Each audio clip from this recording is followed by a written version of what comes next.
গোপাল, তুমি পারো বটে। তোমার এই রসিকতার জন্যই এই সভা রসে একেবারে টইটম্বুর হয়ে উঠেছে। ধন্যবাদ মহারাজ।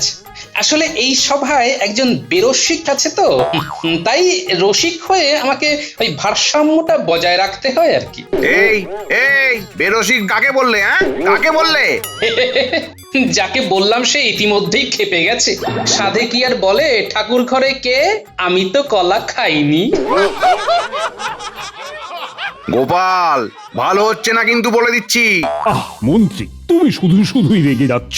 না না মহারাজ, গোপাল মজা করে মস্করা করে আমাকে বেরসিক বলবে, আর আমি চুপচাপ সব সহ্য করে নেব। আগে মন্ত্রী মশাই, আমি মজা করে তো বলিনি, আমি সত্যি সত্যিই বলেছি। বিশ্বাস করুন, এতে এক বিন্দু মজা নেই। ও তাই বলো? আমি আবার মজা টজা একদম সহ্য করতে পারি না।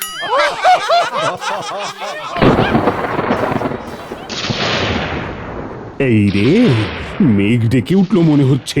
হ্যাঁ মহারাজ, গুড়গুড় গুড়গুড় আওয়াজে মেঘ ডাকলো শেষে, অপেক্ষার দিন শেষ। বর্ষা এলো দেশে। হ্যাঁ, তাই তো দেখছি। যাও যাও যাও, সবাই বাড়ি যাও।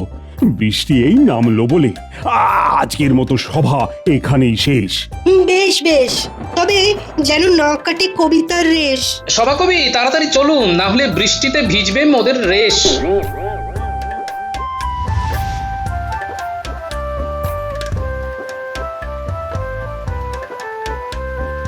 গিন্নি, ও গিন্নি, তাড়াতাড়ি একটা গামছা নিয়ে এসো তো। এ কি গো, এ একদম ভিজে গেছে তো। শুধু ভিজে নয়, বলো কাক ভিজে। ঠিক আছে ঠিক আছে, আর হে হে করতে হবে না। ভেজা জামা কাপড়গুলো তাড়াতাড়ি ছাড়ো।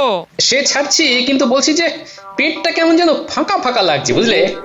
বুঝেছি, খিদে পেয়েছে তো, খাইয়ে খাইয়ে আর পারি না। তুমি তো জানোই গিন্নি, কাজের মধ্যে দুই, খাই আর শুই। তা কি খাবে শুনি? আর এই বৃষ্টির দিনে ওই খিচুড়ি ছাড়া আর কি বা খেতে ইচ্ছে করবে বলো? খিচুড়ি সঙ্গে ওই একটু ওই বেগুন ভাজা আর পাঁপড়, আহা, জিভে জল চলে এলো গিন্নি। আমারও গো। ঠিক আছে, আমি এক্ষুনি বানিয়ে নিয়ে আসছি, দুজনে একসাথে জমিয়ে খাওয়া যাবে।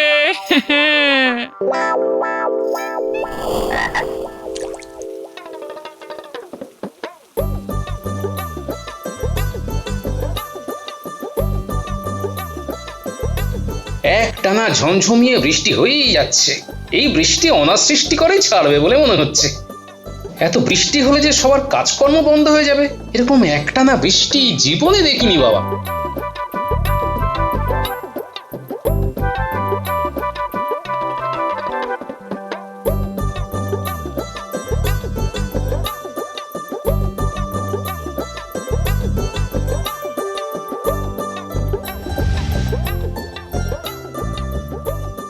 এই তো গোপাল এসে গেছে। কি গোপাল, বাইরে কেমন বুঝছো? খুবই খারাপ অবস্থা মহারাজ। খারাপ কেন? খারাপ কেন? এতদিন গরমের পর রাজ্যের বৃষ্টি হচ্ছে আর তুমি বলছো খারাপ? গোপাল, ওহ, তোমার না সবেতেই খুঁত খোঁজার স্বভাবটা আর গেল না। আর যাবেও না মন্ত্রী মশাই। খুঁত খুঁত করি বলে এই রাজ্যের খুঁতগুলো খুঁজে বের করতে পারি আর তার সমাধান করতে পারি। আপনার মতো ওই গায়ে হাওয়া লাগিয়ে ঘুরে বেড়াই না, বুঝলেন? কি? আমি গায়ে হাওয়া লাগিয়ে ঘুরে বেড়াই? তুমি তুমি এত বড় কথাটা বলতে পারলে? দেখছেন মহারাজ, দেখছেন? আহ গোপাল, কি হচ্ছে কি বলো তো? এসে একেবারে শুরু করে দিয়েছো। তা কি বলছিলে সেটাই বলো। আমি তো কাজের কথাই বলতে চাই মহারাজ, কিন্তু এই মন্ত্রী মশাই তো আমাকে বারবার বাধা দিয়ে অকাজের কথায় বেঁধে রাখেন। আবার মন্ত্রীর কথাতে চলে গেলে। আমরা তো সবাই জানি আমার মন্ত্রী কাজে কম আর অকাজে বেশি থাকে, কিন্তু সেটা বারবার বলার কোনো দরকার আছে কি? তাজা বলেছেন মহারাজ। তাজা বলছিলাম, আমি আসার সময় দেখে এলাম যে একটানা বৃষ্টি হওয়ার কারণে মহারাজ লোকজন ভিজে ভিজে কাজে বেরোচ্ছে। কেন কেন কেন ভিজে ভিজে বেরোচ্ছে কেন? আগে সবার কাছে তো ছাতা নেই মহারাজ, তাই তাদের কাছে আর কোনো উপায়ও নেই। আহা, সবার কাছে নেই গো ছাতা, বৃষ্টির জলে ভিজছে মাথা। আহা গো।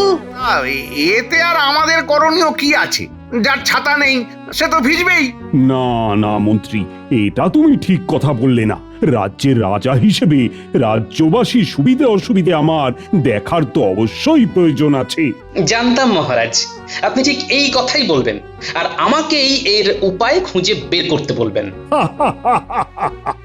তা সব জানুই যখন, তখন উপায় একখানা বলো দেখি। মহারাজ, আমাদের রাজ্যের বেশিরভাগ রাজ্যবাসীর নিজের ছাতা কেনার সামর্থ্য নেই, তাই আমাদের উচিত তাদের সাহায্য করা, ঠিক কিনা মহারাজ? ঠিক ঠিক। তাহলে তুমি বলছো সবাইকে একটা করে ছাতা দিয়ে মাথা ঢাকার ব্যবস্থা করে দেওয়ার কথা? বেশ বেশ, উত্তম প্রস্তাব। তা কে নেবে এই গুরু দায়িত্ব? আমি মহারাজ, আমি তো আছি। আমাকেই দিন না ছাতা বিলি করার ভার। তার নেই দরকার। এই কাজটা আমি একেবারে মন প্রাণ দিয়ে করব। আমার ওপর বিশ্বাস করে আমাকে এই কাজের ভার দিন মহারাজ। দরকার হলে কাজ শেষ না হওয়া পর্যন্ত আমার ওপর কড়া নজরদারি রাখবেন। আচ্ছা বেশ বেশ, তুমি নাও এই গুরু দায়িত্ব। আজই কোষাগার থেকে মোহর নিয়ে গিয়ে ছাতা কিনে আনার ব্যবস্থা করো। যথা আজ্ঞা মহারাজ। দেখলে তো গোপাল, দেখলে মহারাজ আমার ওপর দায়িত্ব দিলেন। মহারাজ আমাকে বিশ্বাস করেন, আর তোমার শুধু বড় বড় কথা। হ্যাঁ, বাঁশের থেকে কঞ্চি দর বেশি। হ্যাঁ। ঠিক আছে, কে বাঁশ আর কে কঞ্চি সেটা শেষেই বোঝা যাবে। হ্যাঁ হ্যাঁ।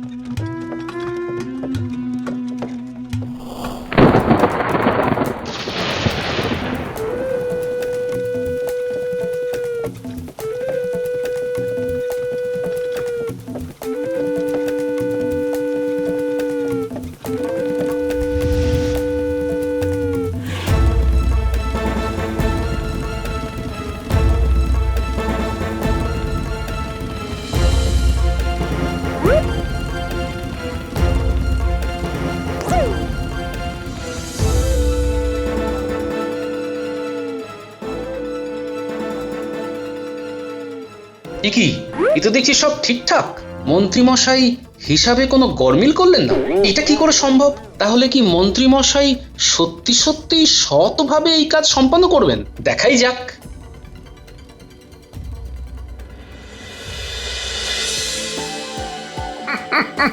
গোপাল, আমি আর সেই মন্ত্রী নেই। আমি এখন অনেক চালাক। এইভাবে তুমি আমার কারচুপি ধরতে পারবে না।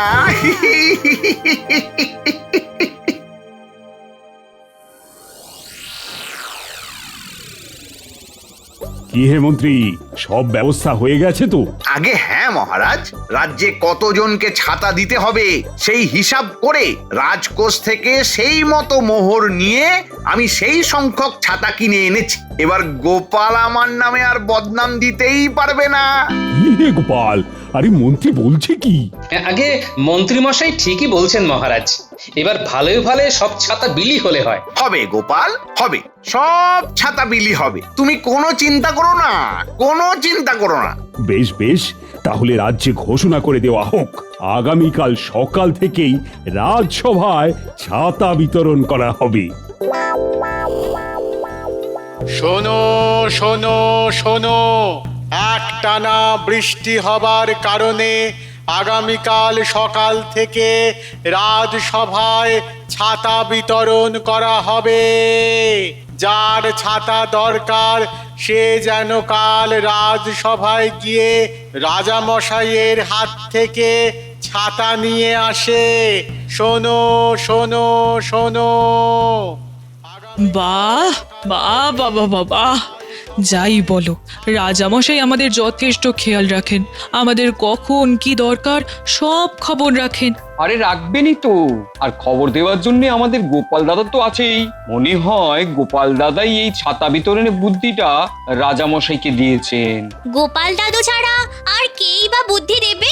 গোপাল দাদুর মাথায় অনেক বুদ্ধি। জয় গোপাল দাদুর জয়, জয় গোপাল দাদুর জয়।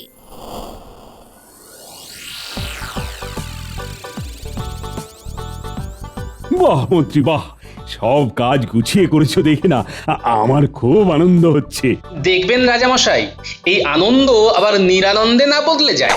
আহ গোপাল, যে কোনো শুভ কাজ শুরু করার আগে তোমার ব্যাগরা দেওয়া চাই চাই, বলো? হ্যাঁ, আজ আর ঝগড়া নয়, কই হে প্রহরী, এক এক করে সবাইকে ভেতরে পাঠাও।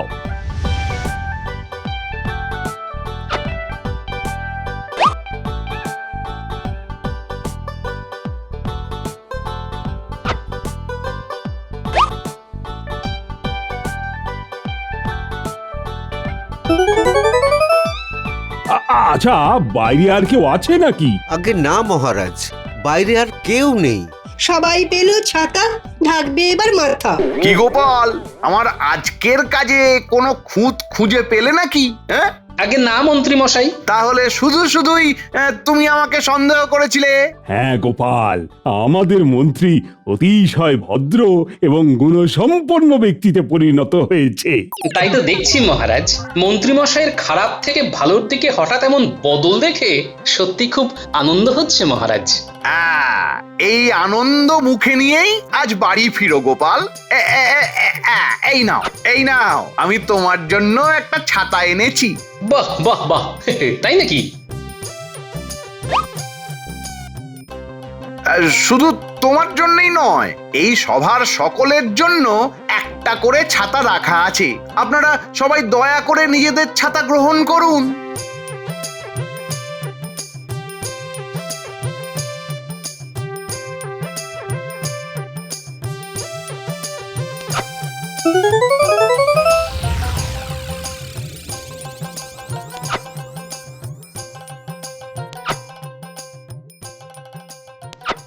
কি গিন্নি, কাপড় জামা গোছাচ্ছ? ও মা, নতুন ছাতা? হ্যাঁ হ্যাঁ, মন্ত্রী মশাই রাজসভার সকলকে না একটা করে নতুন ছাতা দিয়েছেন। বাবা বাবা বাবা বাবা, মন্ত্রী মশাই তাহলে খুব ভালো হয়ে গেছেন বলো।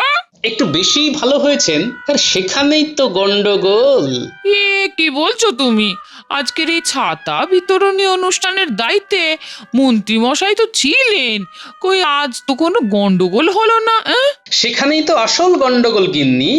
যে লোকটার মাথায় সব সময় কুবুদ্ধি মাছের চারার মতো ঘুরঘুর করে, সে আজ হঠাৎ করে এত ভালো হলো কিভাবে? দূর দূর, আমি কিছু বুঝি না বাপু। খারাপ হলেও গন্ডগোল, ভালো হলেও গন্ডগোল, দূর দূর। আমার মন বলছে গিন্নি, ওই মন্ত্রী কিছু তো একটা ষড়যন্ত্র করছেই, কিন্তু কি করছে সেটাই তো বুঝতে পারছি না গিন্নি।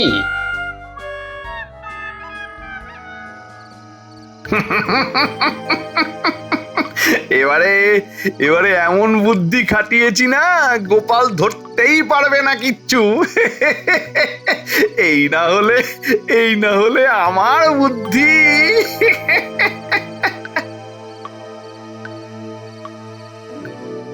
দরজা খোলো।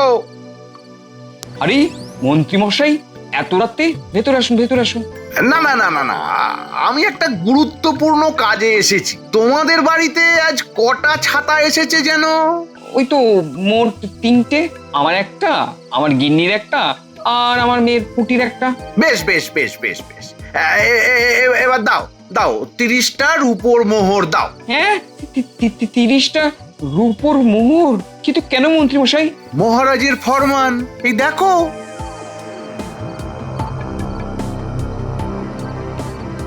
দেখলে তো? হ্যাঁ, দেখলে? মহারাজের ফরমান, বাড়িতে ছাতা থাকলে ছাতা প্রতি 10টা করে রূপোর মোহর দিতে হবে। কিন্তু আমার কাছে তো অত মোহর নেই, খুব বেশি হলে 10টা রূপোর মোহর হবে হয়তো। বেশ, তাই দাও, আর 2টো ছাতা ফেরত দাও। হ্যাঁ। আরে, ছাতা দেওয়া সত্ত্বেও আজ আবার ভিজে ভিজে যাচ্ছে কেন? আরে গোপাল দাদা যে, বলো। কালই তো তোমাদের সকলকে মহারাজ ছাতা দিলেন, তাহলে আজ আবার ভিজে ভিজে দোকানে যাচ্ছ কেন শুনি? হ্যাঁ, মহারাজ তো কাল ছাতা দিলেন, কিন্তু সেই ছাতার যে কর দিতে হবে সেটা কি আর আগে জানতাম? ছাতার কর? সে কি, এরকম কথা তো মহারাজ বলেননি। বলেননি? তবে কাল যে মন্ত্রী মশাই মহারাজের লেখা ফরমান নিয়ে এলেন, ছাতা প্রতি 10 রূপোর মোহর দিতে হবে, না হলে আবার ছাতা ফেরত দিতে হবে।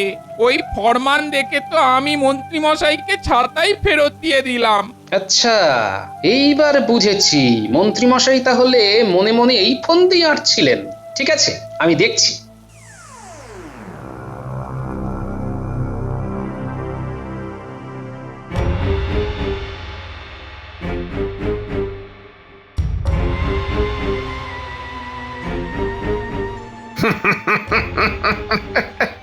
ও কত মোহর,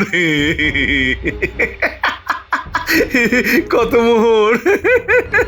কেমন কেমন বুদ্ধি করে মহারাজের জাল ফরমান বানিয়ে সবার থেকে কর তুললাম।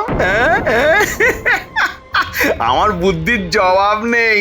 ওই গোপাল কোনোদিন আমার কারসাজি ধরতে পারবেই না। প্রতিবার কাজের আগে গোলযোগ বাঁধে কিংবা কাজের সময়, এবার কাজ মিটিয়ে তারপর যা করার করেছি। আমি জানতাম কুকুরের লেজ তো অত সহজে সোজা হওয়া সম্ভব নয়। যারা মোহর দিতে পেরেছে তাদের কাছে ছাতা আছে, আর যারা পারেনি তাদের ছাতা আমি নিয়ে চলে এসেছি। এবার এগুলোকে পাশের রাজ্যে বিক্রি করব। এই বর্ষায় সবার ছাতা লাগবে, কারওয়ান এসে ছাতাগুলো নিয়ে যাবে পাশের রাজ্যে। কি মজা, কি মজা, কত মোহর, কত। নেচে নিন মন্ত্রী মশাই, নেচে নিন। এবার এমন অবস্থা করব যে নাটা তো দূরের কথা, ঠিক করে দাঁড়াতে পর্যন্ত পারবেন না।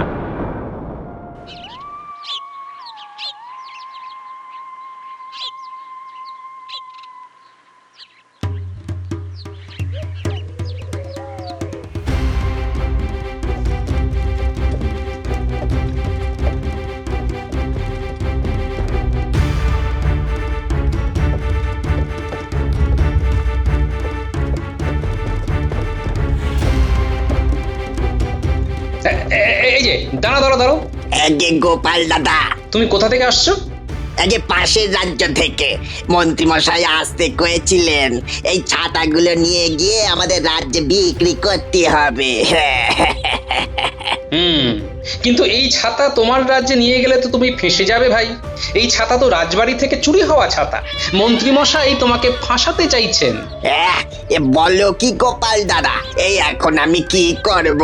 তোমাকে এখন আমি বাঁচাতে পারি। আমার কথা মন দিয়ে শোনো। ঠিক আছে গোপাল দাদা, এই তোমার কথা মতোই আমি কাজ করব। বেশ বেশ, তাহলে মন্ত্রী মশাই কাল রাজসভায় আপনার সাথে দেখা হচ্ছে। এবার বুঝবেন কত বৃষ্টিতে কত ছাতা।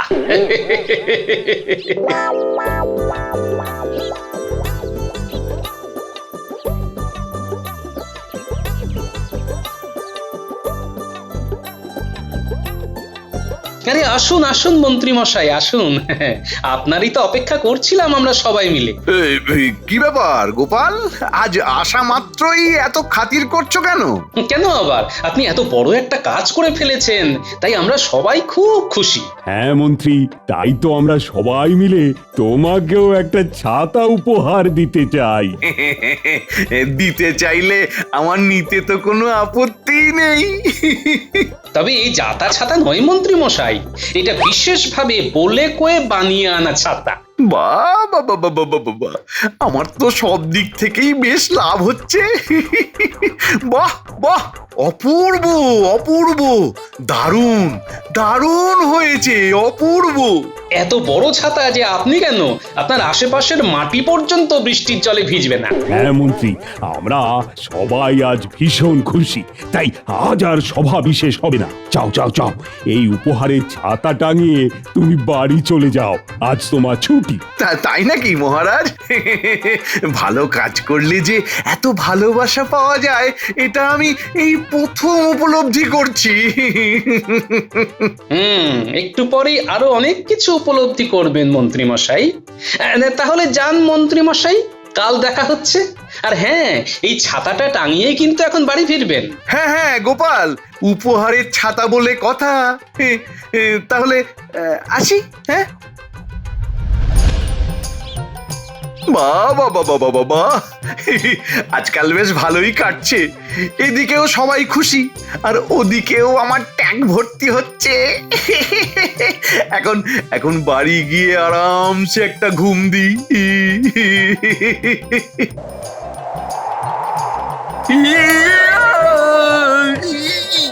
আরে কি কি, বাঁচাও বাঁচাও বাঁচাও! কি মন্ত্রী মশাই, কেমন লাগছে? হ্যাঁ, গোপাল গোপাল, তার মানে এটা তোমার কারসাজি? একদম ঠিক ধরেছেন। অন্যায় করলে তার শাস্তি তো পেতেই হবে মন্ত্রী মশাই। অন্যায়? সে কি? আমি আবার কি অন্যায় করলাম গোপাল? আমি তো সবাইকে সুষ্ঠুভাবে ছাতা বিতরণ করতে সাহায্য করলাম। অন্যায় কোথায়? আচ্ছা, আর তারপর আমার ফরমান জাল করে তাদের থেকে কর চাইতে কে গিয়েছিল শুনি?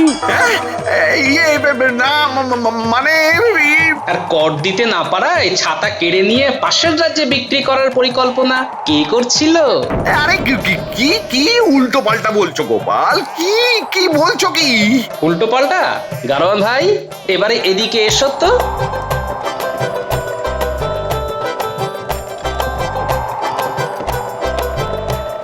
কি এবার চিনতে পারছেন মন্ত্রী মশাই? এই রে, এবারেও ধরা পড়ে গেলাম যে। গোপাল, আমি আমার ভুল স্বীকার করছি গোপাল। লোভের বশে ভুল করেছি, আর হবে না। আর হবে না তো তুমি সেই কবে থেকেই বলে আসছো মন্ত্রী। না না না মহারাজ, আমি সত্যি বলছি, আর হবে না। আমাকে আমাকে দয়া করে এখান থেকে নামান মহারাজ, না হলে আমি কোথাও একটা উড়ে চলে যাব। না না না না, তুমি ওখানেই থাকো, এটাই তোমার শাস্তি। আর আর গোপাল, তুমি আরো একবার আমার সম্মান বাঁচালে, তাই আমি তোমাকে এই 100 সোনার মোহর উপহার দিলাম। ধন্যবাদ মহারাজ। মন্ত্রী মশাই তাহলে থাকুন ঝুলে, আমি বাড়ি যাই। আর করব